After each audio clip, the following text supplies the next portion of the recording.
all this, who have checked in, you can chat into the chat box. How are you feeling and what are you curious about? There are two questions. You can choose the one.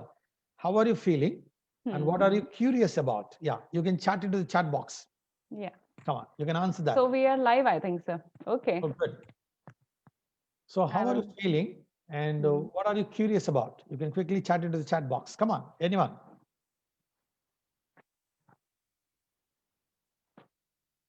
Yeah, Dr. Swati, we are live, so you can just go ahead. Sure. Thank you, Satish. Thank you so much.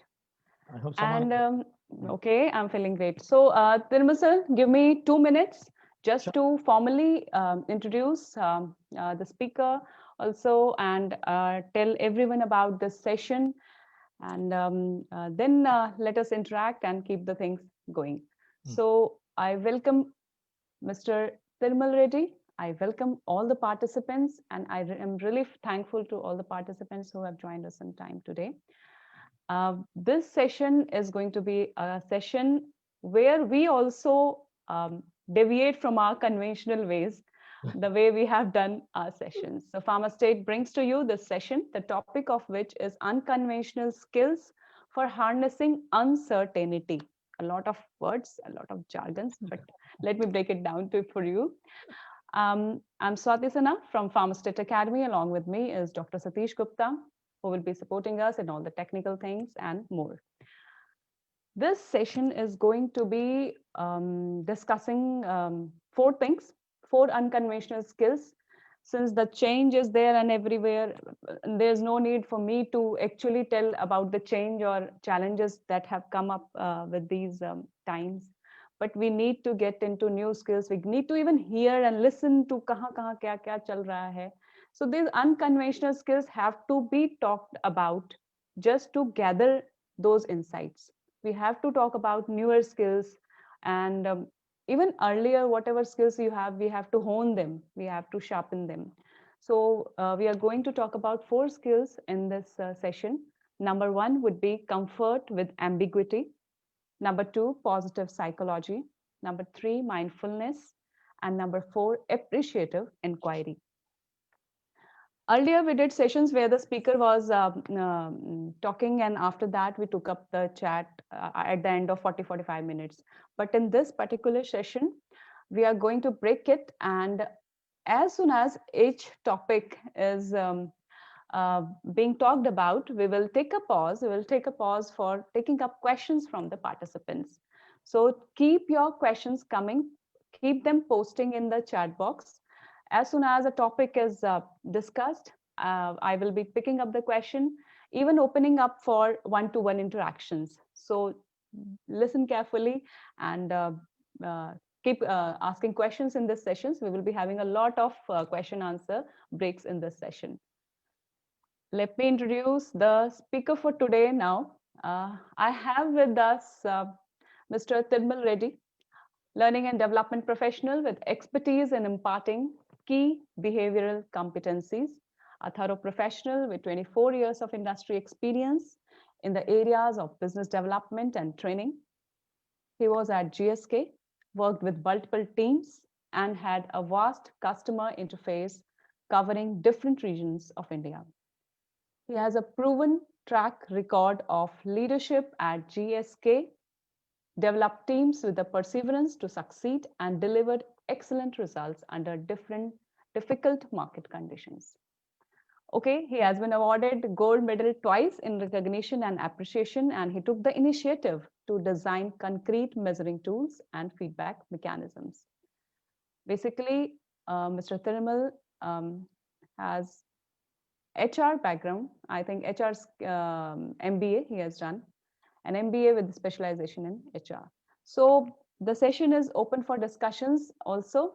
And now I will hand over the session to Mr. Tirmal Reddy to, sir, please take us forward with these unconventional skills and unconventional approach for harnessing this uncertainty. Thank you, Swati. Wonderful. Very nice of you for giving a generous introduction for me. I'm very glad and privileged being here. It's like homecoming for me, being a pharma guy for 12 long years. पूरा 12 साल मैंने वहाँ पे किया. So I think now it's like homecoming back. And I moved and drifted on to behavioral sciences, did a lot of workshops on leadership and change management, so on and so forth. But coming back and connecting with former people is a, kind of a joy for me, and I'm thoroughly happy being here, and I feel privileged. So what we do is, before I really walk you into this session, let's on all the videos and we'll take a Yes. group photo. Let's see, each other. I mean, I would really appreciate all of you to on your videos for a Okay. couple of minutes so that So- we'll take a so- group photo. Swati would take the, screenshots. One, two, Yes, sir, yes, two yes, screens. yes. Yeah, good. Quickly on your So, videos. Come on. Yes, One of the yes. important So as skill, Birbal sir has requested, online- please sir. on your videos and give a thumbs up. We can see online videos will help us to see and connect, because what happens otherwise we'll be screening, just speaking to the screen. That's all. It's at least let us see who are there. The minimum courtesy for the participants would be to honor your videos and show up. Show up. That's very important. Showing up is very important. Come on. Pharma sales people and marketing people should be much more bold and bravado. I think, yeah. Please on your videos. Don't shy. So participate in this energy. Deepak, This Ramesh is all Reddy, energy. Srividya, Yes, Lakshmi yes. Narayana, Ashish, Ajit Kumar, Manish Kumar, come on your videos. Don't worry about your backgrounds, huh? Don't worry about your home backgrounds. Nothing to worry. We're all like, fine. We're all friends. So don't worry about, what is in my background and all. Just chill on your video and show up. That's all. Good. Wonderful, wonderful, wonderful Good. energy, Tirmal sir. Yeah. Deepak, Wow, Akhila, great. come on, Sriya, Ashish, the minimum cost, इतना तो बनता है, अब दिखाना Yeah, चाहिए. yeah. You should show up. Come Yes, yes, we are from pharma. on. Yeah, good. And pharma people are more resilient people, you see, Right. more Yeah. tenacious, resilient people. And we go and face, unknown customers. What is the big deal? Earning the video. Perfect, perfect. Wow. It's really Prabhakar, nice to see. Yes. More videos coming. Yeah. I think, come on. I think, we have two screens, only one screen is filled so far, and second screen is still on. Yeah, I hope. Yeah, all more those coming. screens are- Yeah. Come Great. on. Nice. Thank you so Don't- much, all the participants. Just let me take a screenshot here. Don't worry about your backgrounds. Just open up on your videos for a couple of minutes. Wow. Brilliance. Wow. You're all looking Great. handsome. Wow. Wonderful. Good. Swati, are you able to take a couple of snaps? I'm also taking. Satish, are you taking? Yeah, I'm also Quickly. taking. Yeah, just give me a few Good. seconds. I'm more glad, and most of you could on your videos. I'm happy to see some of you putting up your thumbs up. I could see the energy there. And all pharma sales and marketing people are really, very high on their energies. And because enthusiasm and energy is very contagious, we go and, live the spirits of doctors and, paramedical staff. Exactly. I have taken the screenshots. Thank you so much, all the participants.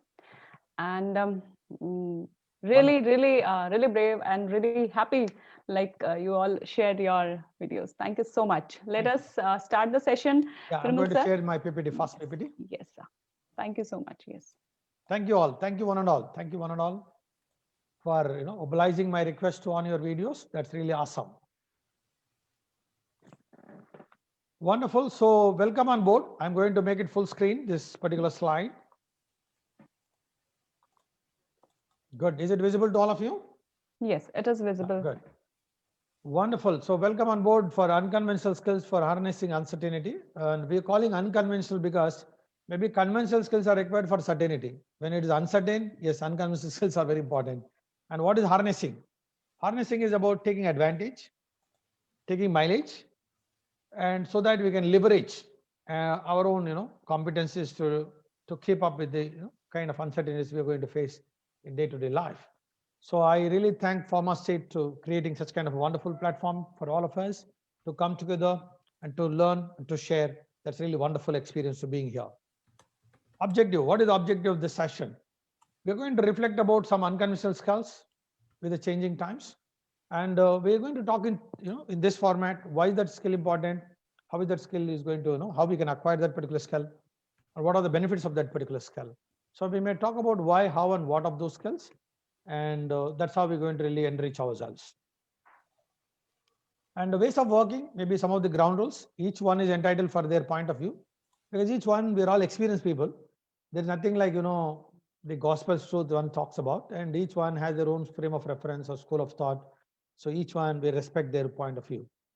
And what we'll do is that after each topic, I'm going to give 4 minutes time, and we will open it to the floor. Each one can unmute. Either you can chat into the chat box your question, or you can unmute and then ask your question. Or you can give, there can be very different things which you can do there. You can share your opinions, your comments, your observations, your questions, your clarifications, whatever you want. So, but you get only 30 seconds to do that. One reason for that is some of us are, once they get a turn, they don't stop. They go on and on and on. So then, this becomes a kind of a challenge. So you'll have to restrict your talk time to 30 seconds, maximum 40 seconds. So we'll have a timekeeper in the background who is going to say time is up. So whatever you want to speak, it could be your observation, it could be a comment, it could be a question, it could be a clarification, it could be your opinion of the topic which I'm going to discuss now. Okay. So after each topic, I'm going to give space and time for you to express. So that's how the game plan is. Okay. And I'm going to start with the powerful quote. The quotation is very powerful. The quote is, "The positive thinker sees the invisible, feels the intangible, and achieves the impossible." Unquote. Winston Churchill, the former Prime Minister of UK, and is a great statesman. And when I read this quotation, what comes to my mind? Sees the invisible. Incidentally, when the corona was in Wuhan, it didn't come to India. We were just watching it, as a news and statistics for us, because how many was contaminated, how many dead, and how many alive, or how many in hospital. But we never knew that it's going to come to India, you see. But had we seen that it's coming to India, what we would have done? We would have taken all the precautionary measures. Maybe we would have collected all the, digital coordinates of all the doctors in advance, so that, in post-corona, we would have actually contacted them online. Or we would have stocked one box at home, the hydrochloroquine phosphate, at least one box. Being pharma guys, most we would have done is one box of hydrochloroquine phosphate. That was the line of treatment that time for corona. Maybe we would have stocked some of that stock, and some multivitamins and some vitamin C and all that stuff. So we failed to see the invisible. So it's important to see what's coming up, what is in the horizon. Feel the intangible. Intangible, very tough. Huh? Tangibility we can touch and feel, but intangible, very tough to feel and to touch. But we are talking about feeling the intangible. During corona times, what we found was insurance people, they made really big business. And the people started feeling the tangibility of that. Because, when someone, the important person in the family, due to some, God forbid something goes wrong, he dies, and the family dependent on him. Therefore, they started feeling the tangibility of life insurance. Not much before, not much before, because before it was only paper, insurance paper, which was given by the insurance agent. But very tough to feel the intangible. The third one is achieve the impossible. What is possible is achieving itself is a tough thing. We are talking about achieve the impossible. So that's quite a daunting task. That's quite a challenging task to think of. My way of looking at it is, possibly, if not achieve the impossible, the max we can do is we can be the first to do something. We can be the first to do something. When I say first to do something, because first mover advantage in the market, we all know that. Pharma guys, if we launch a product, we are the first in the market. We capture maximum market size share. So be the first to do anything. That at least goes to say, okay, we are the first to achieve the impossible. So in that sense, so this is a very powerful quote which gives me a lot of energy, and it challenges me also from the comfort zones. Think about this quotation: see the invisible, feel the intangible, achieve the impossible. What a powerful quote to start to think of. See, the first topic of the day now I'm going to talk about is comfort with ambiguity. Comfort with ambiguity, and I'm sure certainly word ambiguity is not a new thing. Because the other word could be, we used to speak something called disruption earlier. Disruption was order of the day. And there was a lot of disruptions. And when you see Amazon came and made a disruption in the e-commerce, Uber came and made a disruption in the travel and transport industry. Likewise, Android has come and made a kind of a revolutionary disruption in the mobile industry. So now driverless cars are coming. So this ambiguity is going to be there, for those who are in that kind of business. And the mother of all disruption is COVID-19. COVID-19 came and created a huge disruption. And I think we need to invent some new word, not just the disruption. That ambiguity is there. You see the simple word here, comfort with ambiguity. The problem with the humans is we are comfortable with something predictable, because we have been used to predictable life. And because we are all very methodical, structured, well, good at planning and all that. When something is unpredictable, we become perturbed, we become panicked. And more so in COVID times, with so much uncertainty about jobs and the business is down and we're not sure what's going to happen. So there's so much of ambiguity around. For someone to being successful in times like this, or even otherwise tough times, at a mental level, if he can be comfortable with that uncertainty or with that ambiguity, what happens next? If he's comfortable with that, what happens? He can focus on what is in his circle of control. He can focus on what is that he can do. Instead of panicking, instead of being anxious, instead of feeling insecure, he can channelize his energies to do something good. So the catch here is, how fast can I become comfortable with ambiguity or uncertainty? And pharma guys, we all know month end we have a lot of ambiguities. Month end sales closing itself is a huge ambiguity. We have been used to that, and that uncertainty is always there. So I think somewhere I think down the line we picked up that kind of comfort zone with ambiguity and uncertainties. And what is it? It's helping us to become more resilient. It is helping us to become more tenacious and helping us to achieve the impossible. So I think somewhere this particular thing which we need to think about. See, initially doctors were also feeling very ambiguous because corona can come and attack them. They were not coming to clinics. As the time passed, they said, okay, now corona has come to stay. Let them become comfortable with that corona. But what they did, they started focusing on PPE, personal protection equipment, and they started coming to the clinics. They started practicing. And another thing, so what happened here? They became comfortable with ambiguity, and they started picking skills, and they started treating patients. Initially, the death rate was very high due to corona because doctors also didn't had a clue. As the time progressed, what happened? Their awareness with regard to line of treatment, there are different molecules which has come, different diagnosis were done, and then their knowledge levels has gone up, the skill levels has gone up. You see very clearly, as the time progressed, the mortality, morbidity got reduced. The mortality and morbidity got reduced because they became comfortable with ambiguity and they started focusing on upgrading the knowledge and upskilling in treating the patients, and therefore the survival rate has gone up now. So somewhere even doctors adapted to this, that being comfortable with ambiguity. So it's applicable to any human, not just the doctors, any of us, even in the corporate jobs. How fast I can become comfortable with ambiguity so that I can focus on upgrading and upskilling and doing something which is in my hands. That is the idea here. There are 3 steps for this. One is acceptance. If you have notes and pens, you make a note of it. Acceptance of the reality. Acceptance is very important. If I don't accept, then I can always blame. I can always blame doctors. I can blame government. I can blame society that they're not wearing mask. This is that and this. All that blame game. So acceptance is very important. That this is the reality. The next one is adapting. I need to adapt because Darwin said that those who can adapt can survive. It's not the most intelligent. It's not the most strongest which will survive. It's the one which keeps adapting to the change which will survive. So accept and then adapt. Adapt to the new change. And see, now even this training, you imagine that we were doing all offline trainings, face-to-face trainings we were doing. Now what is that we adapted? We adapted to Zoom. We can adapt to Microsoft Teams. We can adapt to Cisco WebEx. So we adapted. So adapting is upskilling, and not about crying that there are no trainings happening now. Offline training, face-to-face trainings are not happening, so let's not do training. No, we started adapting now. So we are doing live now. So this is adapting. Then acting.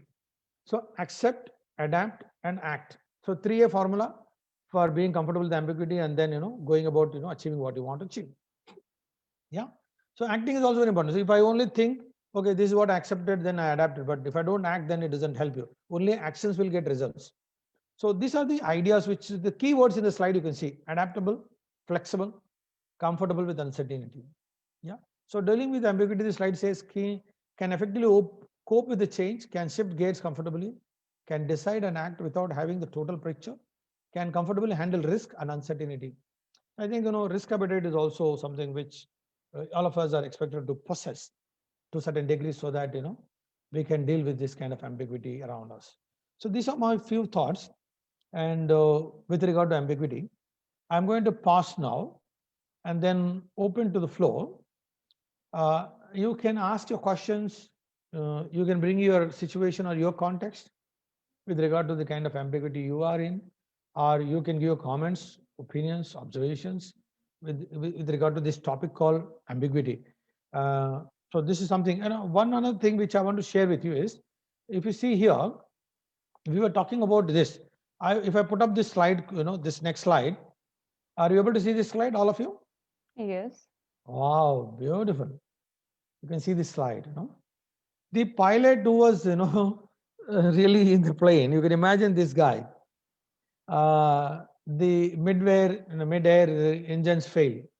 And the ambiguity is so much that, you can, what is that? You can always complain and say that we are going to crash and die. What he did, he was so comfortable with the ambiguity. And he informed the towers saying that, engines have given up. Now I'm going to land this flight in the Hudson River. I hope all of you know that. You read the news, and some years back, he has landed this flight in the Hudson River comfortably.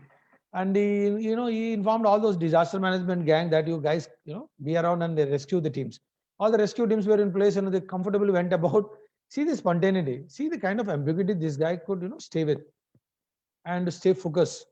And see the kind of courage he could demonstrate in landing this flight, such a Boeing into the river, Hudson River, comfortably. What a skill, what a comfort with ambiguity that is to think of. Yeah. So I think, but in India, I think we are not too good at this kind of, simulations, or we call scenario planning. But I think, if a pilot can, think on the fate and deal with the ambiguity, land a flight in the Hudson River, rescue all the passengers and crew, all survived, not a single casualty, not a single casualty. What a skill, what a courage. That's really hats up to that pilot. Yeah. So I want to pause here now. I'm open to take questions on this subject called comfort with ambiguity. You can unmute and you can ask your question, or you can give your comments, observations, or you can bring a scenario of your choice, or you can even chat into the chat box also your questions. Yeah, Swati, I think Yes. once they chat in the chat box, you can read out for them. It could be comment, it could be observation, it could be your question, it could be anything. Yeah, you get 30 seconds. Anyone who want to unmute, go ahead. Yes, thank you, Nirmal sir. And the last picture was really thought-provoking because when you are in air, you are thinking about life only, because there is no chance, no second chance there when you're in airplane. Yes. And in pharma industry, we are dealing with medicines. There's no chance there also. We are dealing with life-saving medicines. So situation is almost, I can give a simile here. So we have Serum, Biotech, some of these companies, already working on the vaccine of, COVID-19. I think India should be really proud of 3 companies where Prime Minister Narendra Modi is also visiting 3 of these plants, 3 of these companies, to give them that confidence and, to hold that, flag high that Indians are not left behind in inventing the vaccine for COVID-19.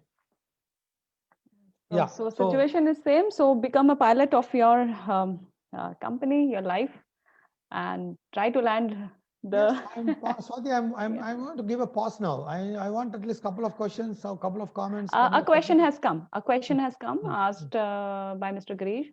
Sir, in COVID situation, most of people lost their jobs. But now, when we are applying for jobs, they say we have a gap of 3 to 4 months. What to do in this situation? See, there are 2 things. There is no depth of employment. Let me tell you very candidly. The employability is the problem. Am I employable in a situation like this, where there are few jobs, and am I competent? See, I can always blame saying that, I have 3 months gap and I don't get a job and these companies are not taking me. But in the first place, I need to ask a very introspective question. Do I have that kind of requisite knowledge and skills to be employable in a competitive space like this? It's very unusual times, not regular times. And more so in a times like this, am I really competent enough? So now the question is, you need to go back and work on your skill sets. Go back and work on your knowledge base. Because see, that is in your control. Upgrading your knowledge, upskilling your skills is in your hands. Now, how much of time are you investing? Okay, in these 3 months of time, have you invested on your development? Did you read some therapeutic range of products? Did you do some research? Did you do some amount of analysis and research related to your industry, related to the products which you're promoting, or related to pharma industry? What is this, investment you did for upgrading yourself? And if I don't upgrade and develop my competence, I can always keep blaming that 3 months gap. Hey, so what? Yeah, in 3 months of time, I did this. I invested my time in upgrading this knowledge. I upskilled myself. My presentation skills are much more better. My convincing skills are much more effective. I am very good at my negotiation skills. In 2 minutes call, I can convert the doctor. In clinic performance has gone up for me. And if I can demonstrate that competence, companies will line, stand in the queue in front of your door to recruit you. Don't say that, 3 months gap. So what? I have 3 months gap, but what I did in 3 months, let me tell you now. Yeah, Swati, I think, am I making sense? You are making complete sense, sir. In India, also, in a broader sense, if we see, people are still running around government jobs. That sense of security is more important than sense of development. So, So that's a very good observation, Swati. yes. It's not about security, even government jobs also insecurities. It's all about your employability, ability to get employed, And if I have that, I think nobody can stop me. Nobody can stop me. But Yes, have I sir. invested on myself? Have I invested on myself? That's the question you need to ask yourself. You need to Exactly. reflect. Cracking an exam at a single time doesn't mean you are competent at every level of your life. You have to keep developing yourself. Am I right, Tirmal sir? Continuous learning and development. Continuous is the word. Continuous improvement. Kaizen talks about continuous improvement. No matter how competent am I continuously improving? Is the question mark. If I'm not doing, I'm getting outdated. Because obsolescence of knowledge is very fast. The knowledge which I have today becomes obsolete by tomorrow. The speed at which things are changing, the speed at which the technology is changing. Am I keeping pace with that? That's something which you need to be very mindful of. Yeah, Exactly, next sir. question. Technology. Yeah, technology. I have just a few thoughts here. In technology, also, if you see, sir, daily, So, every, Swati, with your permission, yeah, I want yes, sir. audience to speak up more, and we'll Yeah. take more of their questions. Okay, we have a question here, rather a viewpoint here by Mr. R. Shankar. In ambiguity, we feel uncomfortable and lack of confidence in self and start blaming others. Okay. So that's a good observation. Yeah. So there is an answer in that statement itself. Yes. Mr. Ajay has commented, we have to change and update ourselves to overcome risk. Okay. Okay. Mr. Prabhashekar has said, communication time with customer has come down drastically. How to overcome this other than virtually? Okay. I think now see today's world, you see the digital space. I think there are so many channels. We have podcasts, we have Instagram, we have Facebook, we have LinkedIn, and I mean it's plenty of spaces. We have many ways to really and emails, not that virtually, but these are all offline. No, so this is all real time. Even I think there are many ways which we can connect the doctors or clientele. But again, it goes to say whether if I want to connect with the clientele, am I adding value to them? Am I adding value? So if I want to connect the client and then want to share something, but is it making some difference for him? Am I able to make a difference? Is it adding value to him?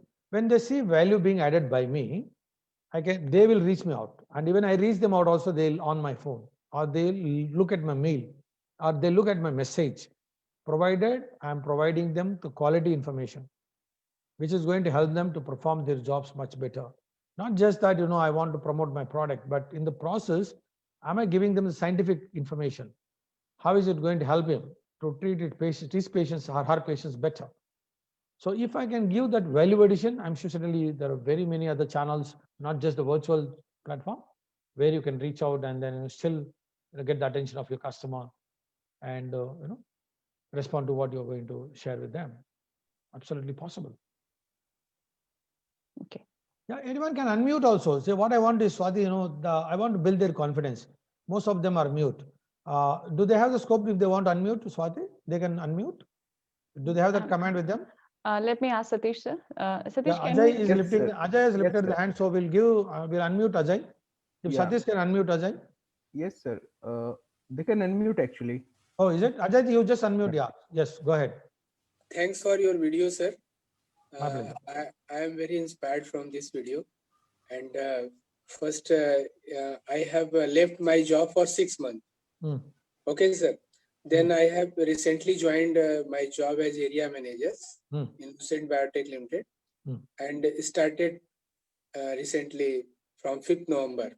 Good. So at this time, company wants only that sale, only wants sale. Nothing survey, not RCPA.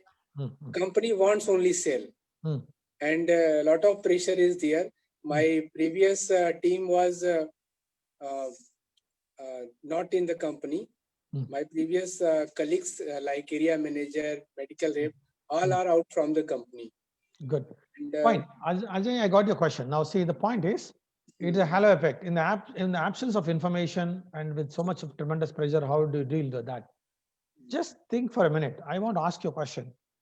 In a situation like that, adversities will bring advantages. yes, I'll repeat my lines. Adversities will bring advantages. Have you ever thought of, is there a better way of doing the job? Are there innovative ways of doing the work? Could you ever think of on those lines that, innovative way of doing things? Do you have an example of that where you could do something out of the box, not the regular one, to enhance your sales or to get more prescriptions from a doctor? Yes, sir. For enhancing sale, I make a proper patch plan for the medical rep. But this is the job of medical representative. I am doing so that also. First preparing patch and also doctor calls time wise. From morning to evening, what calls we have made, time to time. So if plan is written, then Ajay, see, the regular work of how many calls you met, how many doctors you met, that won't help. Times like this, you need to be more creative. You need to be more innovative. yes, sir. I think you need to do brainstorming with your team as to what are the better ways of doing that job to get the better visibility or the better brand recall. So I think, the routine way of, meeting 10 doctors coming back, it doesn't help. The detailing story doesn't help. So what is that out of the box which we need to think of to get that attention, brand visibility, and get the more prescriptions? So that you need to brainstorm with your team. I'm sure based on the kind of range of products you have, the kind of market segment they're working, and if you can really facilitate a discussion on these lines, I'm sure you'll get a lot of ideas. Okay. Yes, sir. So talk about this next when your team meeting. What are the different innovative ways of promoting products? How we can be more creative in the job? So this will be a topic. Please make a note of it on your book and have a discussion on this with your team. Then you will find many ways to deal with that scenarios. Thank you, sir. Next person, anyone? Hello. Thank you, Dharmil sir. Yes, Girish. So it's Girish here. Yeah, you can on your video, as you- Girish. Yeah, I will on. At least when you're speaking, at least let's on the videos. Sir, as you told that we have to do innovative ideas for the business and for the field work. But whenever we share the innovative ideas with the senior authority or product manager, they just told whatever we have done, follow it. Do not do any kind of such innovative ideas in the field work. They say like that. Girish, see, army goes to the war, okay? Army goes to the war. And if they wait for the commands coming from Delhi, you know what happens there in the battlefield. Yes, sir. Okay. So the soldier on the ground should know what is the right weapon, what is the right approach there. And people will say many things. And there is nothing like, is it necessarily that you'll have to keep, you don't have to keep calling every time and say that, I'm doing this, I'm doing that, I'm doing this, I'm debating, I'm not debating. Who is asking? You are the man who is in not every command. time, sir. Because Yes, Girish.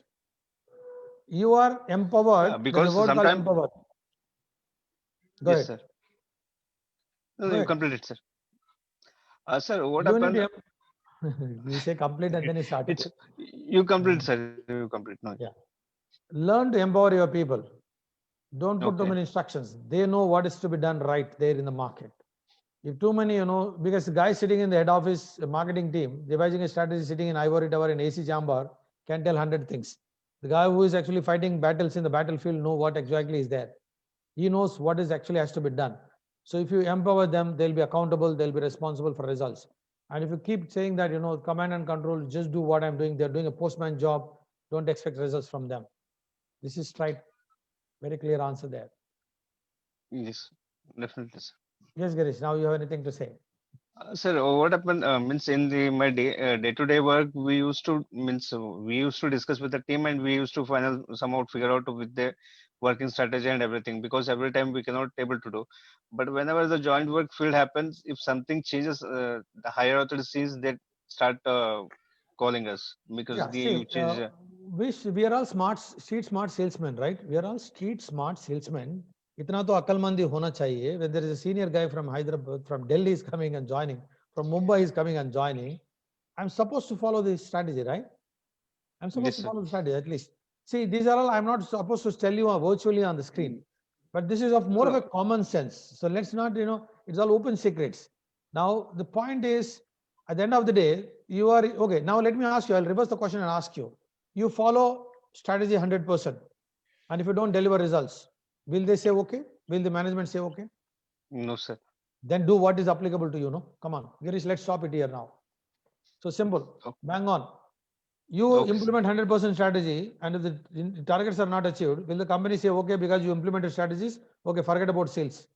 They'll ask you about your deadlines and your targets to be achieved. And the answer is there. So when you have answer there, why bring up that question here? Simple. Done. Thank Next. you. Okay, we have a comment here. So I'll read it out. When we talk about technology, how you see pharma sales people future when it comes to online sales, because now most of people are accepting online platforms rather than visiting a chemist shop. So I think, people need to become tech savvy, and they need to use this video conferencing tools. Either it could be Google Meet, or it could be, Zoom, or whatever the tool which they are comfortable with. And they should also have a kind of an understanding with their stakeholders or with the clients, what are their convenient times, and then connect with them on those convenient times, maybe at evening 4 p.m. or 5 p.m. So they need to call them and take their appointment in advance, that what is their convenient time. As per their convenient time, they can connect live and then talk to them or converse with them or promote the products to them. So that's the best way. So now you need to also say, supposing one doctor would say, I am comfortable with Microsoft Teams. You can't say, no, I am good only at Zoom. I will only use Zoom, sir. Forget it. Then the customer will say, get lost. So now the challenge for the medical rep or area manager would be, you need to learn all the tools. You should be comfortable with the Microsoft Teams. You should be comfortable with Zoom. You should be comfortable with Cisco WebEx also. So you need to learn tools, and you need to download these apps on your mobile phone. All these apps are available on mobile phone, whatever I said now. Just download Google Meet or any other thing. Download those apps, learn them, get acquainted with all these tools, and based on the customer choice, whatever the tool he is comfortable and whatever the time he is convenient, reach him out. And maybe you can also friend them on the Instagram or even a Facebook or in LinkedIn. There are other channels which you can always reach out for them. But then the essence here is that how conversant are you with the tools? And then, how you can, fix up an appointment and then reach out to them as per their convenience. That's going to be the order of the day. So that's going to be digital promotion. So yeah, is that clear? Okay, so does this affect pharma sales future also, people futures also? Because that the question reads like how you see pharma sales people future when it comes to online sales. That's what I'm saying. So pharma sales is going to be, if it's going to go online. I said, what are the means and ways to reach those doctors who's going to prescribe your product? What are the medium they need to use? What are the different tools they need to use? And it's going to impact, certainly, because the better you connect with them through the digital media, through the tools which you are comfortable and which the doctors, your customers are comfortable with, the better the impact, the better the sales. And if you're left behind in this technology, and you are left behind, not able to connect with the customers, then you will be left behind in the sales too. And it's going to be a huge loss. Even companies also, what they would do is, they may find different channels of promoting their products, not just only through medical, through face-to-face on the leg. They may also find many other tools to promote the products and build the awareness and build the brand visibility to the doctors. So there will be many other channels which will open up as we progress. It's still, it's all work is in progress kind, but it's going to impact the sales, and it's going to be digital promotion. It's going to be digital, sales. I think it's going to go up. Okay. Another question from Mr. Vineet: how to harness the risk-taking ability during pandemic time? Yeah, when you leverage your skills, you will harness. If you don't leverage your skills, you will not harness. provided you have skills, you have knowledge, domain knowledge and domain skills. When I say domain, if I'm promoting hypertension products, I should have domain knowledge. If I'm promoting diabetes products, I should have domain knowledge. If I'm promoting gynecological products, I should have domain knowledge. If I'm promoting orthopedic products, I should have domain knowledge. And neuro products, I need to have neurology. See, I should have domain knowledge and skills. Then I can leverage.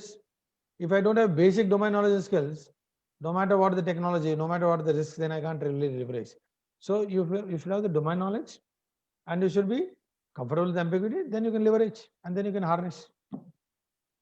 So it's a combination of knowledge, skills, and technology.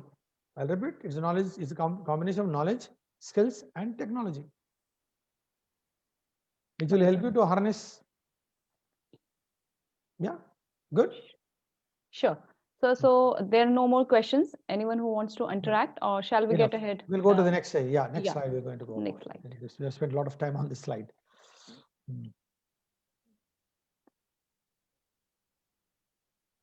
So this slide talks about being vulnerable. Yeah, are you able to see this particular clipping here? Yes. Yeah. Being vulnerable helps build strength, because they may be, before they jump, maybe they have fears. Once they jump, they're able to gain that confidence, and they're able to fly, they're able to parachute and have a safe landing. So vulnerability is also strength. Times like this build strength in us, because we become more tenacious. Only when you see the tough times, you become more and tougher. Unlike in comfort zones, you can never learn to become tough. If the going gets tough, tough gets going. That's the kind of phenomenon. So we'll go to the next topic called positive psychology. And you all being from the pharma industry, and I'm sure certainly you all know there are a lot of products related to psychiatric and psychology related things. For a long time, clinical psychologists or psychiatrists, their focus was on disease model. Their focus was on disease model, means therapeutic model. They were trying to cure, but positive psychology talks something different. The focus is not on the disease model and therapeutic model. This particular concept of positive psychology is founded on belief. It's mainly founded on the belief that humans want to live a happy, joyful, purposeful life. I'll repeat. This is founded on the belief that humans want to live a happy, positive, purposeful life. So I think this is something very interesting, perspective when it comes to positive psychology. Positive psychology focuses on positive events, not in negative events of life. It focuses on positive events of life. So now the thing is, as humans, many times people are very worried about what happened in the past, or most often they are worried about the future also. They're more anxious about it, and so they panic a lot. So I think it's important for us to really focus on positive events in life. Now the context is people with they say that with hope and optimism, people with hope and optimism lived longer and happier. People with hope and optimism lived happier and longer. People with were not with hope. Hope what? Negative is pessimism. Optimism, pessimism, despair. Hope is opposite of hope is despair. Despair and pessimism, people die fast because they don't have any hope. They're not very optimistic, and they don't see life ahead, and therefore that's going to impact their psyche, and therefore it's going to impact their productivity also, and their lifestyle also. So I think somewhere we need to learn. We need to learn to start focusing on positives in life. Now, how often do we celebrate the positive events in life? If you see the news channels, they only talk, all the newspapers also talk only negative news. There's so much of negative news, negative events, which has been propagated, which has been talked about. So there's so much of negative psychology is built up. And there's a lot of business for the psychiatrists and psychologists. I think somewhere we need to bring a shift into positive psychology. This is a discipline of positive psychology focused on both individual and societal well-being. Positive psychology is a scientific study of the good life or the positive aspects of human experience that make life worth living. That makes life worth living. So what it goes to say, focus on positives and possibilities in life. I'll repeat, focus on positives and possibilities in life. This is what positive psychology talks about. Now, what happens in Corona times like this, in COVID times like this? There are a lot of people who suffered from Corona. They died out of Corona, and there are a lot of job loss. Many things have happened. But all of us there is another scope for us is we can count our blessings. Positive psychology talks about counting blessings and being grateful, gratitude towards life. And this is again, you may wonder how gratitude will help, because attitude of gratitude gives a positive energy to the body that hum to jinda hai, and I have good knowledge, I have good education, I have good skills, roti kapada makan is there.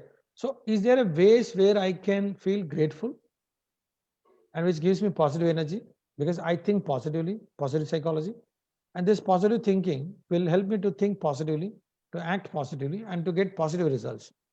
And if I don't practice this thing called gratitude, or maybe if I don't count my blessings, and the other one is could be abundance. Positive psychology talks about abundance. There's so much abundance. There's no scarcity, because humans operate from scarcity mindset. The psychology is that scarcity mindset. I mean, always there is always operating from a deficit. I think we need to move from the deficit thinking to surplus thinking or abundance thinking, you can call. So somewhere these are some of the nuggets of positive psychology which will help us to stay positive. So supposing doctor says no, you don't have to disappoint. You can stay positive even when doctor is saying no. Maybe he is busy, maybe he has some other challenges, maybe he has a very serious case to deal with. Maybe when there is shortage of products, you want to achieve the target, but there is suddenly, your manager calls and says there is shortage of this product, but you have to hit the numbers with other products available. Instead of getting negative, instead of getting frustrated, instead of getting disappointed, and stay positive. Okay, this is order of the day. So we talked about being comfortable with ambiguity. If you're comfortable with ambiguity, you can stay positive and see what is that best you can do in a context like this. And when your boss maybe lose your temper, he may lose his temper because of the pressures, tremendous pressures from the top. But you don't have to get panicked. You don't have to get frustrated. You have to stay positive. It's order of the day now, because everybody is under pressure. And instead of getting into angry mode and antagonizing, getting into conflict, think and empathize. Maybe he's having his own pressures. Empathize with that, and stay positive and see what is that you can do in the given scenario. I think even when the pharmacist also may say, no, I don't want to give you any information, please come later, I don't have time. I think even in scenarios like that, you don't have to get disappointed, because it's natural for humans, in times like this, they are also under tremendous pressure. You may see a lot of rejections. A person who stays positive can always stay the course and stay focused. And if a person doesn't stay positive, and then what happens, he gets into a negative spiral. And then he loses confidence, he gets frustrated, he gets into depression, and then he loses the confidences. And even worse thing, during COVID times, there could have been some scenarios where promotions are delayed. Some of the promotions could have been delayed also. And then, instead of getting into negative psychology, getting depressed, getting frustrated, stay positive. I'm sure certainly when you stay positive, keep focusing on the job at hand, keep doing a good job. And I'm sure certainly things will turn around and you get promoted sooner than later. So this is some of the things, So how do you, there are three things I said: practice gratitude, practice abundance thinking, celebrate your success, celebrate some of those things, small wins, and to stay positive in all these challenging scenarios. And this positive psychology will help you to achieve the impossible. Yeah, I'll pause here and then open it to the floor. Any questions you want to ask related to positive psychology? I gave some examples related to our job and some challenges where you would be put into negative mode, but how you can stay positive. I said, why positive psychology? Because humans believe in, always it's founded on the belief that want to live a happy and successful life, or a purposeful life, or a fulfilling life. People with hope and optimism can live longer and happier. Yeah, it's open to the floor. You can ask any question. You can ask any, you can give your comments in chat box, or you can, put your questions in chat box. So we have a question related to this, sir. You can raise your hand also.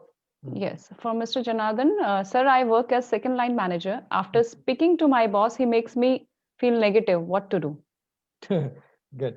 I know, bosses, because tremendous pressure, they have also tremendous pressure, and we feel negative. I will tell you one thing.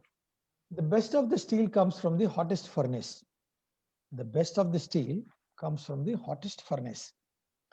And when the boss is a little annoyed, he's shouting at you, he's losing his temper, and if you can put up with that,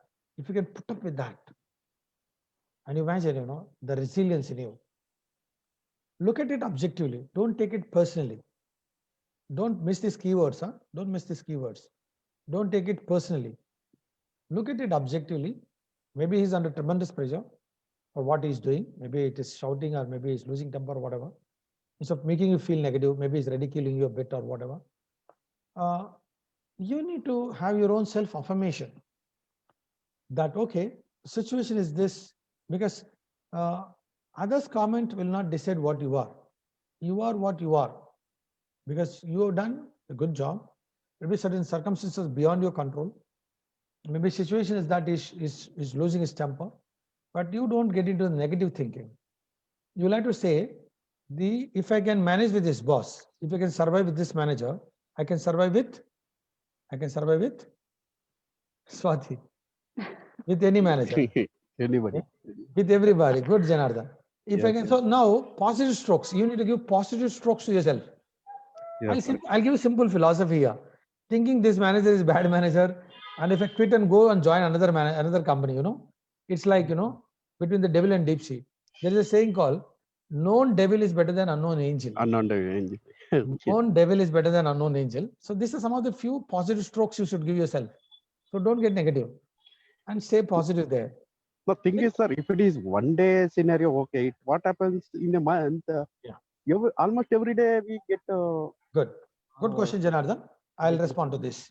Yes. You need to say to that manager, sir, I understand your concern. I understand the pressures you have. Empathize with them. The best way to deal with those managers is empathize with them. Because there is nobody to empathize with them. His manager, his boss will not empathize with him. His wife will not empathize with him. You empathize with him. I understand you have tremendous pressure.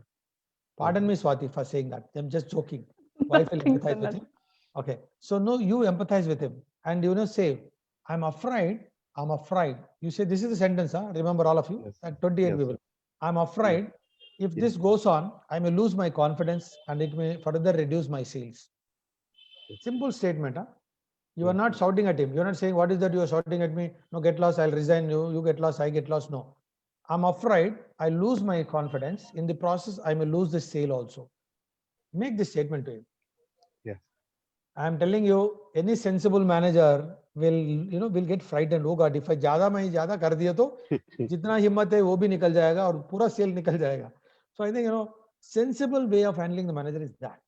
I'm afraid that I would lose my confidence and I will lose my focus, and therefore it may have an impact, negative impact even on sales. So please, I understand you have a challenge, you have a concerns, we have pressures, but nevertheless, I'm giving my best shot. Tell me what good I can do, what else I can improve. I'm open to change. I'm open to improve. If you can respond like this, I think he will change his behavior. Yes. That's Thank the you best very way. much. Yeah, Thank you, sir. I hope it makes sense, Janardhan. Thank you, sir. Yeah, definitely. Hmm. Thank you, sir. Good. I'm glad you asked that question.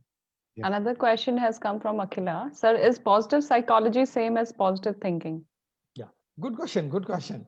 So positive thinking is one aspect on the canvas of positive psychology. I'll repeat my line. Positive thinking is one sub point on the canvas of positive psychology.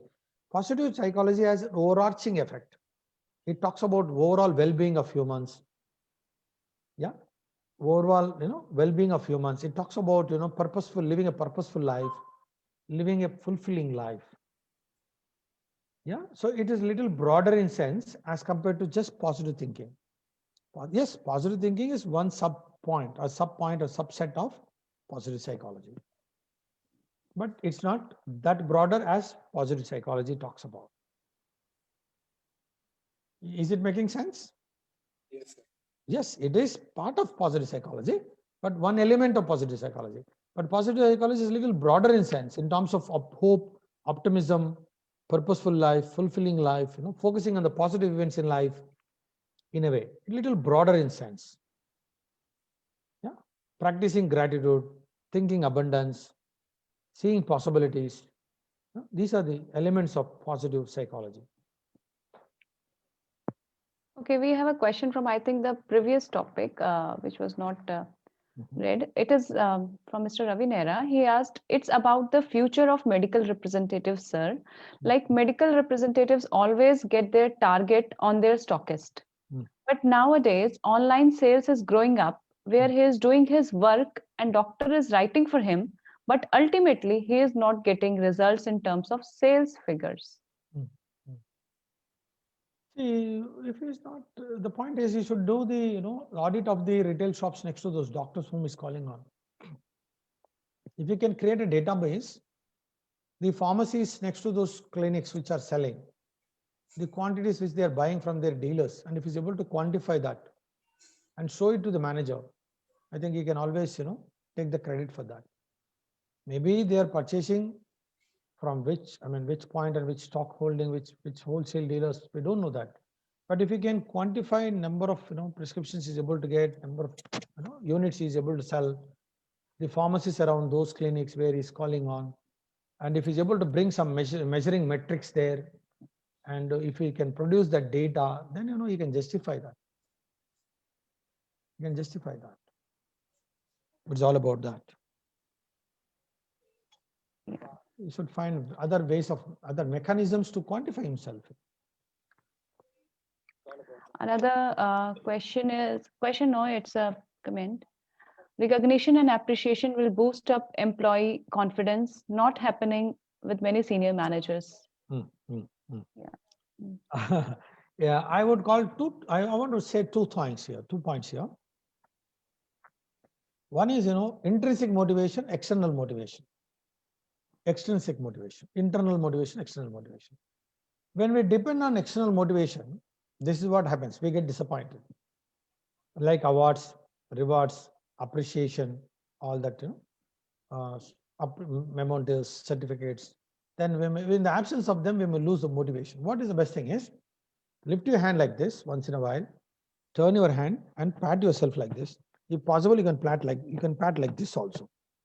So intrinsic motivation is very important. And you need to really grow beyond that. Maybe in school days, your parents were motivating you. Maybe in college days, professors were motivating you. But in the job, I think we are paid to do the job. If someone is not motivating, it's fine. But how do I motivate myself? Self-motivation. See, even those old-time scooters, they were kick-starting. Even bikes and scooters were kick-starting. Now they're all self-starters. You have to push the button. So you need to self-starter. You need to be go-getter. So if you depend too much on external motivation, appreciation, you will never get motivated. It won't work. Intrinsic motivation. How do I get? Job satisfaction, sense of achievement, upgradation of knowledge and skills. If I'm learning and growing every day, these are the intrinsic motivation factors. Taking pride in what I'm doing. Some of these elements will help you to stay motivated. Not that someone has to come and pat me all the time. Someone and say, good job done. No. There's nobody to do all that. There's no time for anybody to hang a carrot there. You will have to find out yourself, those internal fuels which can charge you, which can propel you, which can accelerate you to go and achieve the impossible. Yeah. So focus on intrinsic motivation. Pat yourself once in a while. And if you feel that your manager is not appreciated you for a good job, maybe when he's around, you can pat in front of him only. Then wo puchega, kya kar raha hai aap? Khud ka taarif kar raha, not mine, because I want to appreciate myself now for such kind of a great tremendous job which I have done. So you're giving a message to him. It's high time you appreciate me if you want to. Otherwise, you can let go and find ways to inspire yourself. Self-motivation is more important. Intrinsic motivation, write down. Intrinsic, andar se. That is job satisfaction, sense of achievement, kuch karna, kuch banna, kuch karke dikhana. This should be the motivation. Not that someone come and appreciate me. No. We should grow beyond that. Thank you, sir. Thank you. Wonderful answer. And anyone can unmute themselves and before I go interact to with you. Yeah. Yes, ma'am. Anyone have any others? Nobody should feel that you've missed an opportunity to ask a question, or you can chat also. If you're not comfortable in asking, you can chat in the chat box also. That is also easier one. Chat box. Yeah. So I'll go to the next slide. If someone in the meantime, still you can ask if you want to ask. If someone want to ask. Mindfulness is the topic now. In a fast-paced life, we are in a very fast-paced life, and therefore we find it hard to stop and reflect. We find it hard to stop and think. That's the challenge, because we are all running a rat race kind. Being mindful is being in the present. Being in the present. Now, what happens while in the session also, there could be some who will be wondering, what time will this session get over, or what will be there in the dinner. So you are actually not in the present. You are somewhere else. So being mindful is being in the present, not being in the past, not being in the future. Because most of the time humans are either in the future or in the past tense. So being mindful is being in the present. What is mindfulness? If you see here, mindfulness means maintaining moment by moment awareness of our thoughts, feelings, bodily sensations, surrounding environment through a gentle, nurturing lens. When we practice mindfulness, our thoughts tune into what we are sensing in the present moment rather than rehearsing the past or imagining the future. So mindfulness, if I may give a simple example for you quickly so that you don't think very complex. While we are eating, we are not very mindful. We are watching TV, we are watching screen, maybe on the mobile phone. We are doing something else and eating the food. We are not even eating mindfully. When we are even walking in the garden in the morning, we go for a walking. We don't do mindful walking. We'll plug this, earphones, listen to music, and then start walking.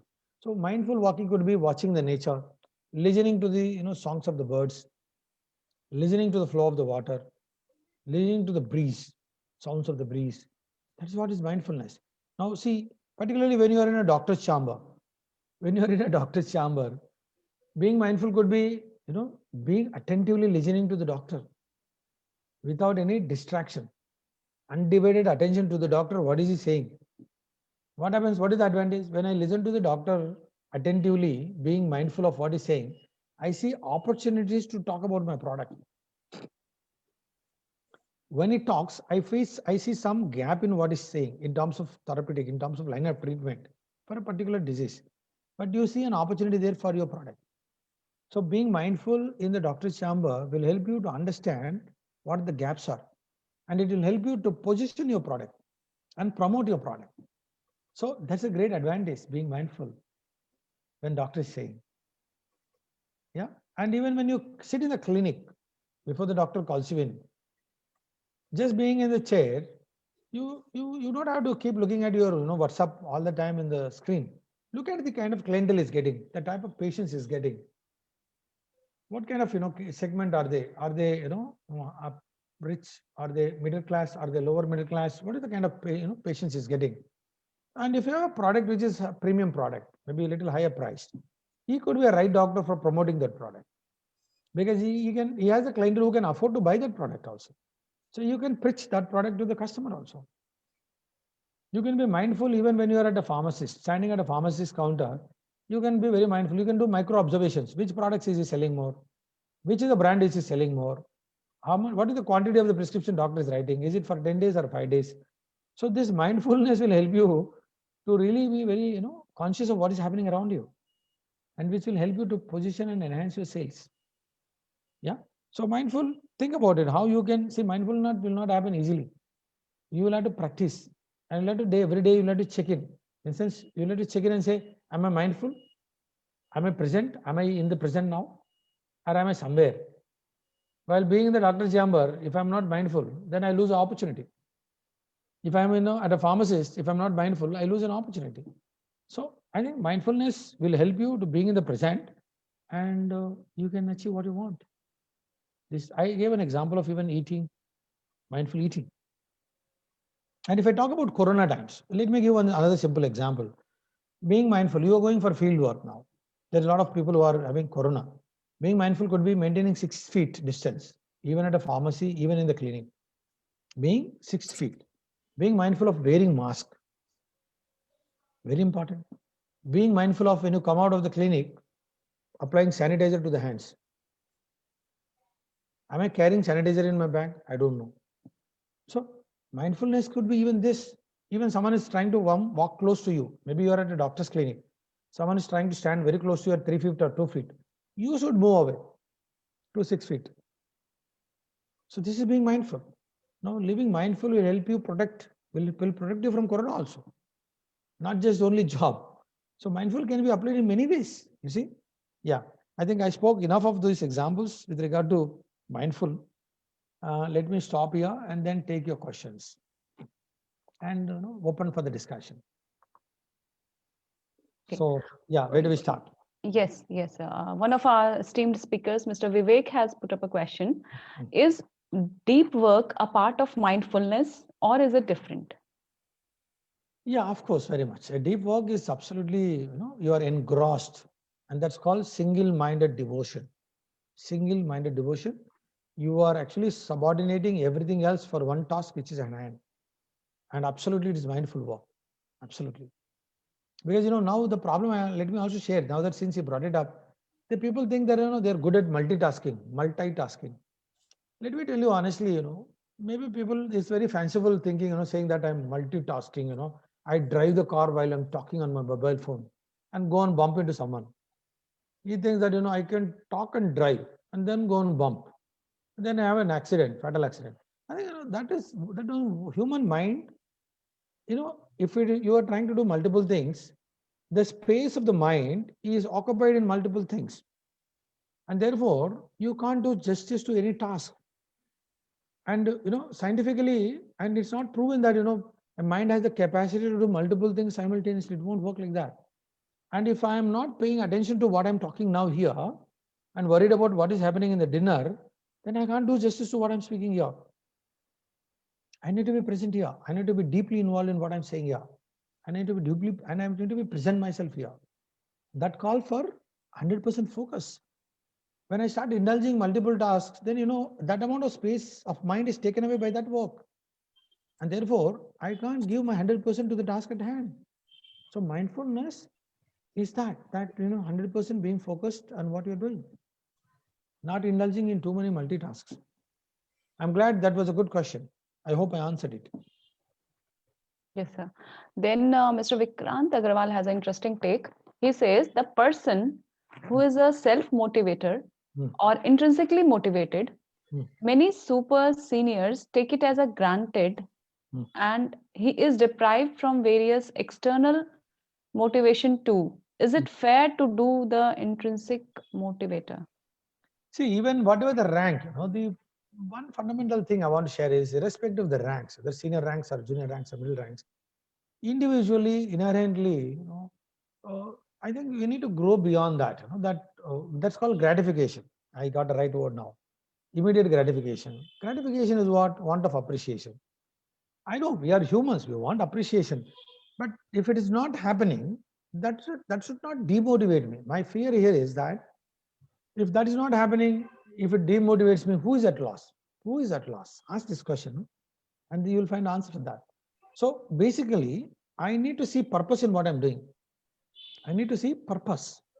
And I need to be passionate about what I'm doing. So my passion should motivate me, not some manager appreciating me. My passion of what I'm doing and my purpose of what I'm doing. Then, I will be motivated. I don't look for any external motivation, irrespective of the rank, nothing to do with the senior rank or middle rank. Because, what is the purpose? I shouldn't feel that I'm doing this medical rep job or this area manager job because I get some month-end salary. I'm doing it because I love this, because I've chosen this. By choice, I made a choice, right? After making a choice, you can't say, no, I don't love it. You need to love your job. So you make a choice there. So you are passionate about it. What is the purpose? You are educating doctors. You prescribe right products. And how is it helping? It is helping people to improve their health. It is helping people to come out of their sufferings. So you're doing a good job. You're helping people to come out of their sufferings and live a healthy life. So if you look at your purpose, the broader purpose of what you're doing at a macro level, not micro level, then you see the purpose. Then you start enjoying it. Then you start, appreciating yourself. You don't look for an external motivation. Yeah, you're right, sir. I'm Janardhan once again. Sir, this mindfulness means the other way I can tell it that it is an involvement in the job, right, sir? Involvement in the whatever job we are doing. The younger 100%. Generation nowadays, sir, because of Facebook and WhatsApp, you can see 5 people waiting in the in a clinic. All the 5 will be on the mobile. The doctor will be walking out, and they'll wonder where is the doctor. This is what the real situation happening now. Yeah, good thing, Jonathan. What my example is for this, Yes, sir. They follow the leader. Subordinates will follow the leader. If the subordinate is able to pocket his mobile in the pocket, then the subordinate will not indulge in such act. Now, what is the problem is today manager is on mobile. Correct, you're right. And that's the problem. If a manager can pocket his mobile, if says that, I'm not going to use this before I make a call. Once I enter the clinic, my mobile is off. It should be silent. It should be in the pocket, not in the hand. If a manager can practice what he preaches, then these follows will follow. If a manager indulges in watching his screen, then he can't expect his subordinate to do that. That is the first step. Right, sir. And you know what manager should do? Before the doctor calls in, he should talk to the subordinate. What should be the discussion point in the clinic? What should be the dialogue with the doctor? How is that he can effectively communicate with the doctor? And how is that he can convince his doctor? And you are empowering before you walk in along with the medical rep. Now you are investing your time, effort, and energy on him. Now the medical rep will take it seriously. Oh, my manager is investing on me. Let me not indulge in this mobile phone. Let me give 100%. Let me be mindful. Let me go and do a good job. Then both of you can make a very, very effective call. Doctor has no choice but to prescribe your product. Thank you, sir. Yeah, good question, Janardhan. Good question. Yes, sir. So managers need to lead by example. Behavior, that's called managerial behavior, leadership behavior. Subordinates will observe you very closely. What you behave, they'll do the same. If you're role modeling right behavior, they will follow the right behavior. If you're role modeling wrong behavior, they follow the same. Yes, sir. Copycat. It is like. Pardon? Copycat. Yeah. Bang Copycat. on. Yeah, bang on. Copycat. Bang on. Yes, sir. Yeah. Next. Yes, Swati. Anyone else? Any question? We have a comment here. Yeah. Please interact. Yeah. Go ahead. You can read the comment, Swati. Yeah. Okay. The present situation needs us to be more mindful. Sir, you have connected well with the job. I feel this should bring more seriousness to us. Thank you. Mr. R. Shankar has. Thank you for that comment, because 12 years of hard work in the field work. I've been running around those pharmacies, running around the doctors, running around the wholesale dealers, running around the wholesale depots, closing the sales, sleeping on the tables. I've done all those hard work. Yeah. So are we done? Any other questions? So we'll go to the next slide, or is it anyone has any other question regarding to mindfulness? How is the session going? You can unmute and comment. Yeah, anyone would like to unmute and say, how is the session going? How about the contents? How is the session going? Yeah, you can unmute and say comment, or you can chat into the chat box. Come on, let's have one round of your comments. How is this session going? Yes, session is going very fine, sir, and I am understanding very well. And from today, I will apply these things on my life, and it will surely change my life also, sir.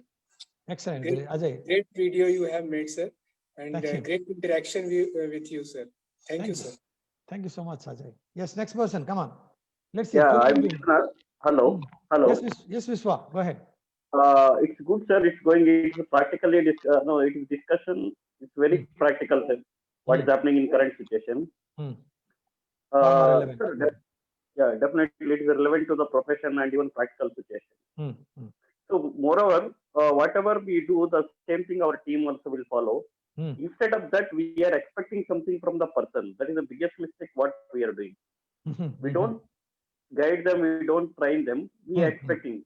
When I was joined, when I was complete 1 year, why this guy is complete 2 years, still is not doing as what I was doing in 1 year. So that mistakes as a manager, we are doing the mistake. There we are forgetting to use the skill. So the basic thing is the manager should invest his time and energy to develop his own subordinates. Yes, because ultimately it's the team which is going to perform for a manager.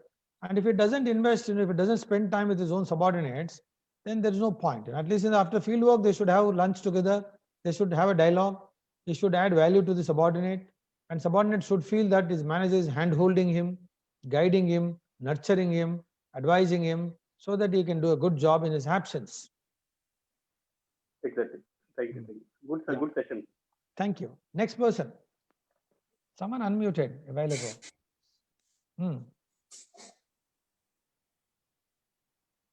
Yes, Vikrant is commenting something. Swati, can you read that? Yes, sir. I'm going to read all the comments. Great, very nice session. Session going perfectly, more interactive and all. Vikrant has said, as said by you, subordinate follows his leader. Then why only RSM, RBM or ZSM or SM are blamed? See, sales managers are blamed. There is, no, the question is why are they blamed is because The team's responsibility is the manager. The team's performance is the responsibility of the captain. If the captain, see, he can't blame the cricket captain, can't blame his team members for the failure. Coach, even the captain, cannot blame his team for not passing the ball right and not hitting the goal. It's actually the captain is responsible and accountable. It is the captain, be it any sport or be it in the job. So you can't take an excuse there. There's something called delegation. As a manager, you delegate work. You empower your subordinates to do the job. But at the same time, you are accountable for your team performance. You can't, say that, it is their job, they have not done so, therefore, why should you blame me? Each manager is accountable for his subordinate. That's how the hierarchy works. So for their thoughts and actions, whether they perform, don't perform, it is the leader who is going to see the satellite has to be put into the orbit. Okay, I'll give you another metaphor for you so that we'll take away from our workplace to sky, some satellite. Satellite has to go and circle the orbits. Now the satellite is launched from our, we have Sriharikota, ISRO. From ISRO, Sriharikota in Nellore in Andhra Pradesh. Satellite goes and falls in Arabian Sea or Bay of Bengal. The ISRO chairman will not come to the media and say, this has went into Bay of Bengal because of all the scientists sitting here. They will, throw the stones at him. ISRO chairman will come and say, that went into Bay of Bengal because of me. I am responsible for that. Listen to this properly. Huh? Though all of them have done the job, though all of them are responsible, but that is true leadership. Manager has to take that responsibility and accountability. Now the other way around. I'll tell you the other way around now. Supposing the satellite goes into the orbit and succeeds. The launch is very successful. ISRO chairman will come to the media and he will not say that it went into the orbit because of me, I am the chairman. He will not say that. You know what is the true leadership? He will say it went into the orbit because of all these scientists. All the efforts of these scientists put this satellite into the orbit. This credit goes to the team members, not for me. That is what is leadership. That is what is the managerial skill. Not taking credit, I did it. No, it's not you. But you are accountable for when it's a failure. So that is the leadership dharma. That is how this, the philosophy of leadership is all about. So you don't have a choice to say why we are blamed. We are blamed. We are not blamed. You are held accountable. Not blaming. It is being accountable for that. I hope this metaphor is good of ISRO and satellite and how you are accountable. Yeah, if it goes into Bay of Bengal or Arabian Sea or Indian Ocean, wherever it is.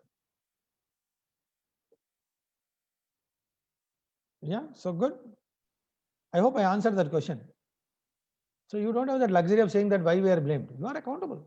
You may delegate, you may empower, but you are accountable. It's like, coach training a fellow how to swim in the waters. What he does, he put a tube around it so that he will not drown. Later what he does, he puts the hands below the tummy so that he will float. After a while what he does, he will take the hand off and he will let the guy to swim. What he does, he will put ice on. If he closes his eyes, that fellow will drown and die. So if he drowns and dies, he is accountable. If he floats and swims, he is the one who made him to do that. So delegation doesn't take away your responsibility. You are accountable, you are responsible for that. Yeah. Yes, next. Are we done, Swati, with this or are we? Yes, we are done here. Let us move to the next. Yeah, next one, the last one, but not the least. Good. Wonderful comments you all gave. So that's really nice. And the last one is appreciative inquiry. Yeah, this is a very interesting, again, a very unconventional skill. What we do is inquiry is a very formal way of investigation. Enquiry, ENQUIRY, it's a kind of a general ask of information. Where is this library? Where is city's library located? This is inquiry, EN. IN is a formal way of investigating some information. It's called inquiry. Appreciative inquiry is an approach to organizational change which focuses on strengths rather than weaknesses. Quite different from many approaches to evaluation, which focus on deficits and problems. You know what? If I were to put it in simple words, appreciative inquiry focuses on strengths and what is working well. I'll repeat my lines. It focuses on strengths and what is working well. It doesn't focus on what is not working, why you didn't do that, why you didn't do this, Why that problem? Why this problem? It's more of an interrogation. It's more of a negative, inquiry. It's more of a kind of interrogation kind. But appreciative inquiry talks something else. It brings a shift as to what is working well, than what is not working. It doesn't focus on what is not working. It doesn't focus on your weaknesses, focus on strengths. That's the beauty. For example, something goes wrong with your subordinate. Why did you do this? Why the hell have you done that? Why do you did? See, this is more of a very reprimanding, very derogatory approach. What could be the appreciative inquiries? What else you could have done? What are the better ways of doing it? See the question. What are the better ways of doing it? What else you could have done? What was your purpose and intent while you were doing this particular task? What are better ways of doing it? What else you could have done? So if you ask some kind of these kind of positive progressive questions, you are making the subordinate feel easy to correct, even if they have done a mistake. Instead of reprimanding, instead of belittling, instead of shouting at them, if you ask these beautiful questions, what else you could have done? What are the better ways of doing it? What was your purpose while you were doing this task? What is that you want to achieve? See, this what will lead in to think positively and give positive responses. Why? Then you will get disappointed. Why did you do this? Why did you do that? Why you didn't do this? Why you didn't do that? Then you are putting the guy into the defense. You'll go into defense. You'll not think solutions. You'll think only problem. Problem will get compounded. So you'll have to shift him to solution thinking. Appreciative inquiry will help into positive thinking and solution thinking. That is the beauty of appreciative inquiry. Yeah. So think about next time when people make mistakes, the way you deal that. Is it appreciating? Is it reprimanding? Is it depreciating? Kind of, and making feel people easy to correct. What I was talking about was making people feel easy to correct. Then they say, okay, this mistake is fine. I can improve, I can correct, and then become better at it. But if you make him feel, what blunder have you done, man? Then that guy goes into shell. He'll not open up. He'll get disappointed. He'll get frustrated. He'll get scared. He'll not improve. So appreciative inquiry really help a lot. It's a pull approach. It's a pull. You're pulling. You're not pushing. Otherwise, pushing is very dangerous. People get defensive. People resist it. When you pull, then people will come forward and do something. So this is a very nice concept. It an appreciative inquiry creates possibilities in conversations also. It creates possibilities in conversations. Like I said, what else you could have done? What are the better ways of doing it? See, it's creating possibilities in conversation. He will tell 100 ways which he can do better. Whatever the mistake he has done, he will tell how he can correct it next step, in the next doctor, in the next day, maybe. So this is a beautiful concept. So when it comes to doctors also, why are you writing that product? He'll say, who the hell are you to ask? This is not appreciative inquiry. Why are you writing? Why are you prescribing? Who are you to ask? With your permission, may I know? See the statement here. With your permission, may I know the reason for choosing this product in such indication? So appreciative in your approach. See, with your permission, may I know the reason for choosing such product in such indication? What has been may I know what has been your experience with my product? What has been your experience with the product? So you are making the doctor speak now. With this appreciative inquiry, you are making the doctors to speak, not you speak. Because doctor has to say now. Because if he has used, he will tell. If he has not used, oh, I forgot, he'll say. Doctor, I reminded you 100 times now. What else you think I can do so that you can recall this brand? You again put the question back to him. What else you can think, you think I should do so that you can recall the brand? This is appreciative inquiry. Instead of going in negative way. Why is that? I've been reminding so many times you're not prescribing doctor. This is very negative way of approaching. This is not appreciative inquiry. So appreciative inquiry is a very beautiful tool, even to influence doctors. You see, what has been your experience with this product? Now, the other thing also you can ask, what are the other parameters you look for when you choose a product, doctor? What are other parameters you use before you choose a product for a particular indication? Very appreciative inquiry. What are other parameters you're going to look for when you choose a product for these indications? You may say broad spectrum, and these are the safety parameters I look for, and this is the serum levels I look for, and this is the half-life I look for. Whatever you may talk all that scientific rational things. So because you are very appreciative in your inquiry, making the doctor to speak. Once he speaks, what happens?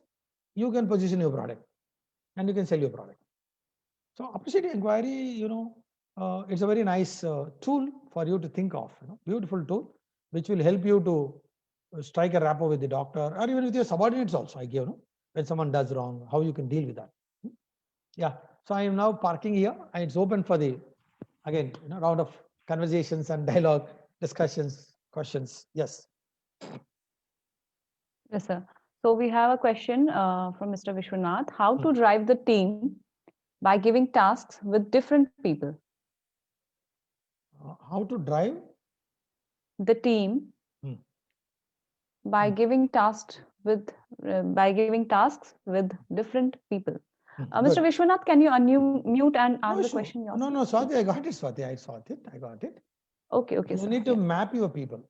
Mapping people. Who is good in bowling? Who is good in wicket keeping? Who is good in catching at the boundaries? That's called mapping. In your team, they'll be good in their competencies. Some are good in customer handling, some are good in product knowledge, some are good in booking orders, some are good in collecting sales. Whatever, you will have to map your people. You should know your people. Who is good in what? And then you delegate. Right person, right job. Then you can get the best out of the team. Then you can perform. Your team will be a team of winners, not winning team. Winning team could be only 1 or 2 are batting and the team wins. Team of winners means everybody is a winner. 3 steps I said. Mapping people means you need to identify what are their competencies, what are they good at what. Then delegation, the right person, right job. And hand holding while they're doing the job means observing how they are doing it. And then you can achieve the task. Am I making sense? Am I making sense? Vishwanath? Yes, sir. Yeah. So identifying, mapping, and then delegating the right person, right job, and then you can get the beautiful result. I gave an example, metaphor of cricket also, right? Bowler is different, wicket keeper is different. The man who catches, the one who is good in running also is different. So you'll have to weigh the strengths of your team members. You'll have to calculate the strengths of your team members and then delegate the tasks. That's how the best approach. Good. Next. Anyone else? Any comments, any opinions, any questions before we last slide and then we'll close, we'll call a day.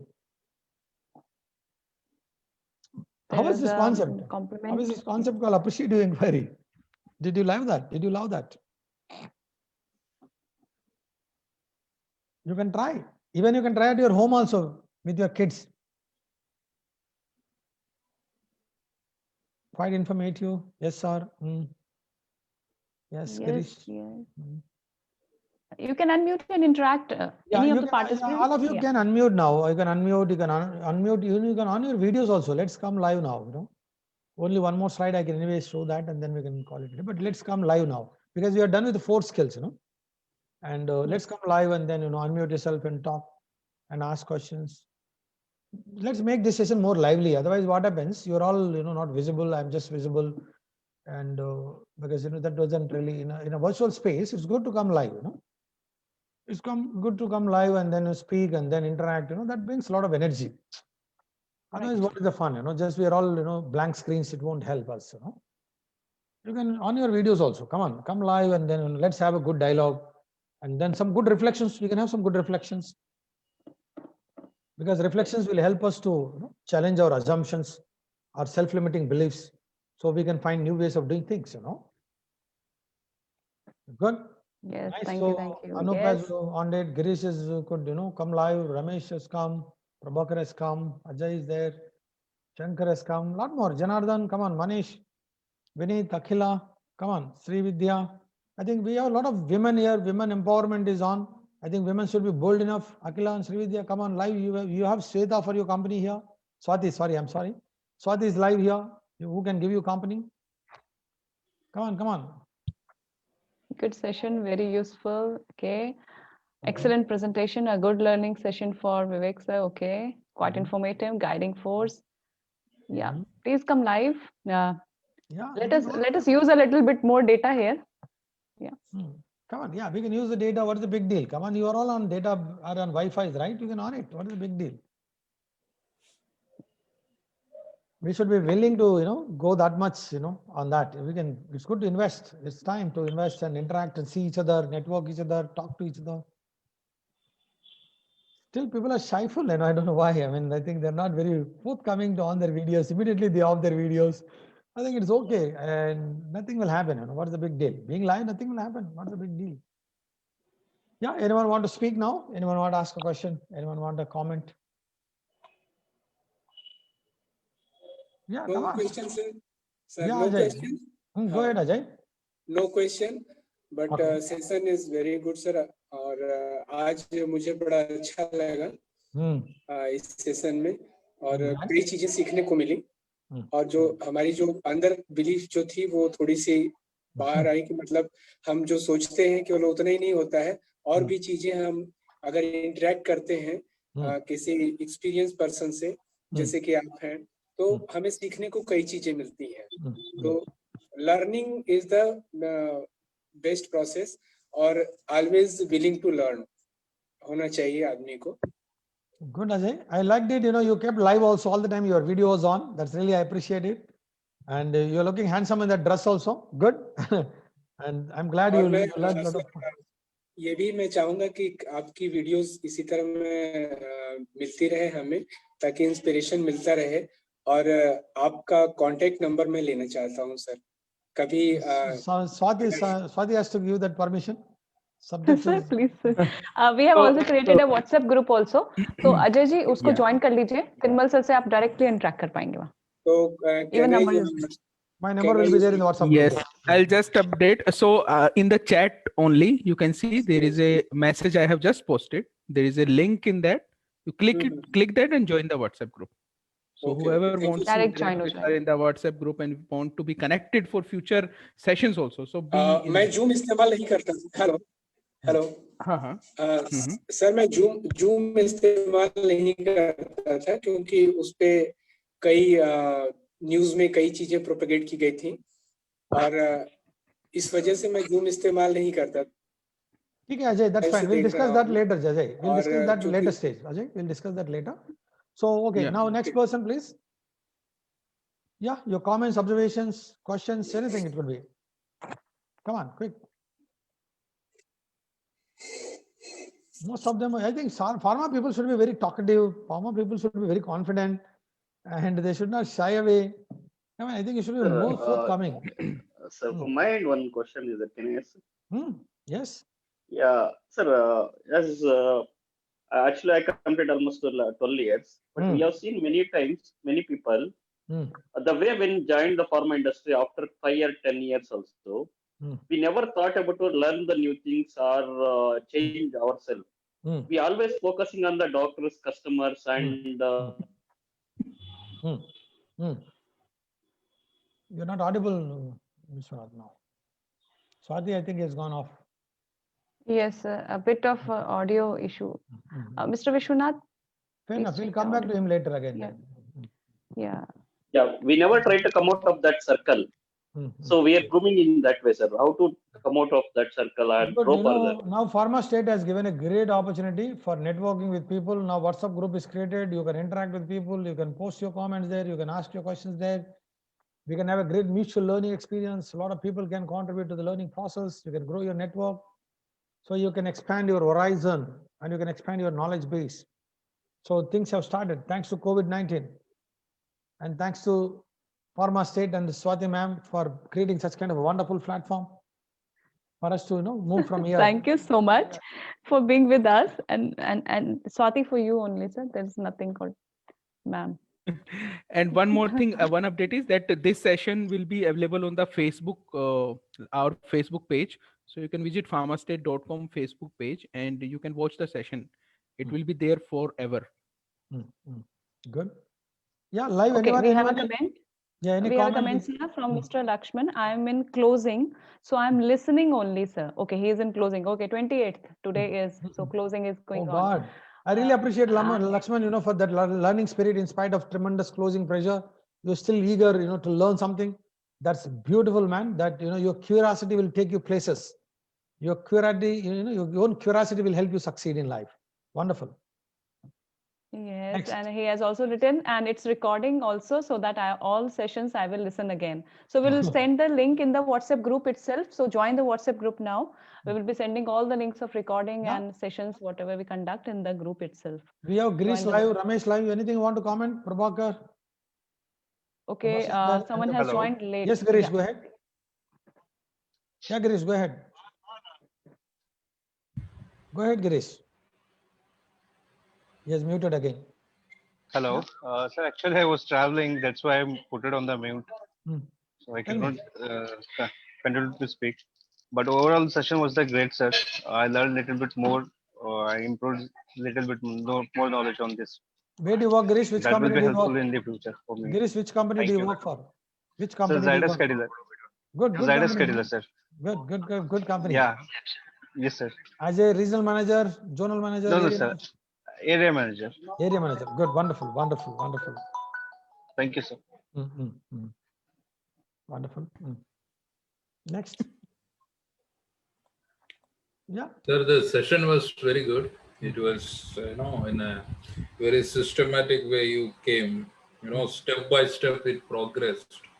And it gave us some insight into how to see this is the comfort with ambiguity. That is something which I actually, the key point which I thought I should have. I should be more into that. And even this mindfulness also. These are the 2 points which I feel I should, take up for the coming days. Yes. And it was very useful, sir. Thank Very you, nice. Prabhakar. Thank you.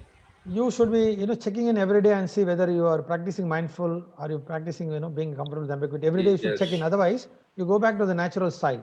So Yes. until unless every day in the morning you should check in and say, check like hotel check-in, you should check in and say, am I mindful today or not? In a Yes. conversation with any of your subordinates or with your family, wherever it is. So you can Yes. keep a check on that, whether am I mindful here or not, Bulke. Good. Thank you for that observation. I'm glad. Thank you, sir. Yeah, Rais, I think Rais also. Ahmed, Rahid.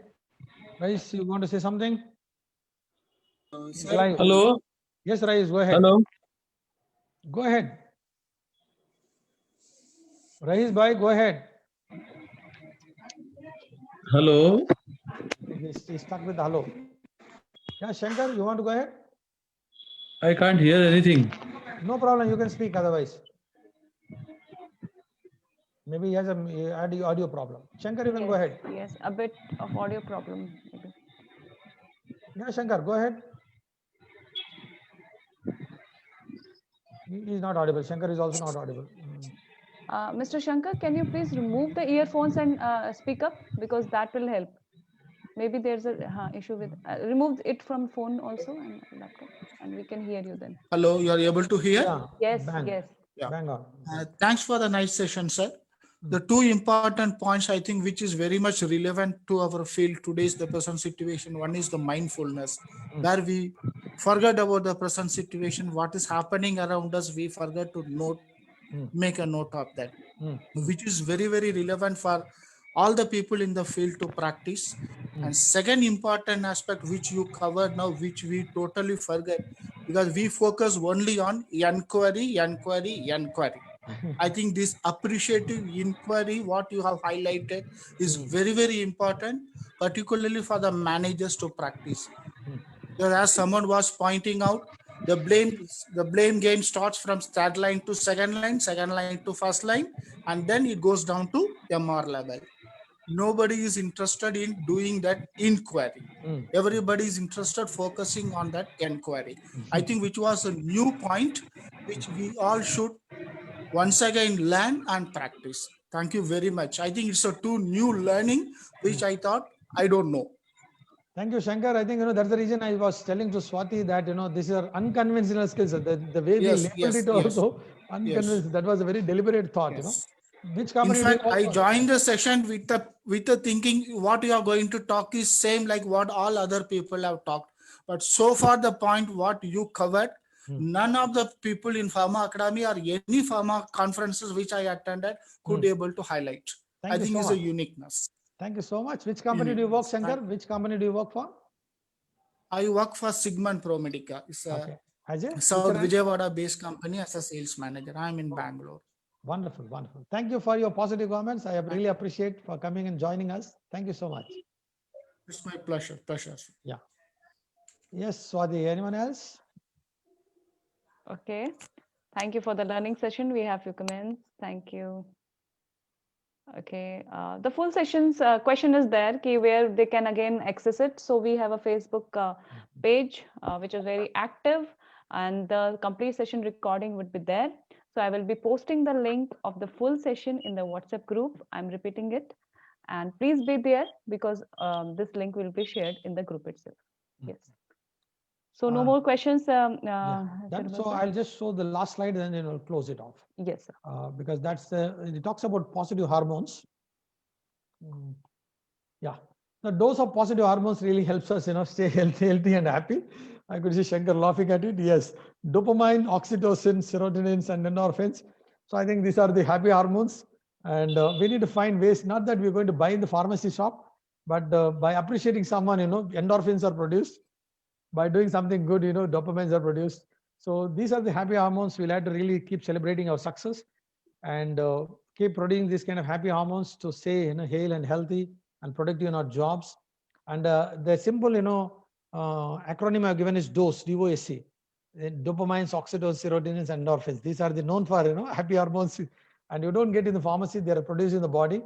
So all do the good job, and I'm sure certainly these many happy hormones are produced so that you'll be highly productive in your jobs and you'll enjoy what you're doing. Yeah. So thank you one and all for this wonderful audience, and for great participation and contributions for the learning process.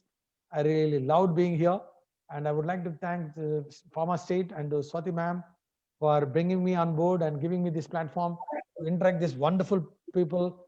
And it's been a very humbling experience for me. And even I got to learn something new. Thank you so much, one and all. Thank you so much. Thank you, Tirmal Reddy sir. And again, I'm repeating, here is no one called ma'am. So I don't know whom you were referring to. It's only Swati. So, thank you. Yeah, thank you so much, Tirmal sir. A wonderful session, a lot of interactions, and all the participants also. You were wonderful, and the interactions reached to a different level in this session, as we conventionally did it single time interactions, but unconventionally we did this time, and we had a lot of more interactions, a lot of more positive energy flowing in this session, and a lot more new things that we may be thinking but were not aware of. And now we are aware of it. We are conscious about it, that yes, mindfulness is very important. Deep work is very important for us. And appreciative inquiry, as already pointed out, is a wonderful way of rather building yourself up. That is all I have to say. Tirmal sir, any closing comments from your side? I really, I really appreciate all of them for being wonderful audience, for their contributions and for their participation to the learning journey. And I would wish them all the best in their endeavors and a great success ahead of their times. Thank you, one and all. God bless you all. Thank you, sir. Thank you. Thank you, sir. So we will keep bringing, Pharma State Academy will keep bringing more sessions, more such interactive sessions. And Tirmal sir, again, please stay connected with us through WhatsApp and other social medias.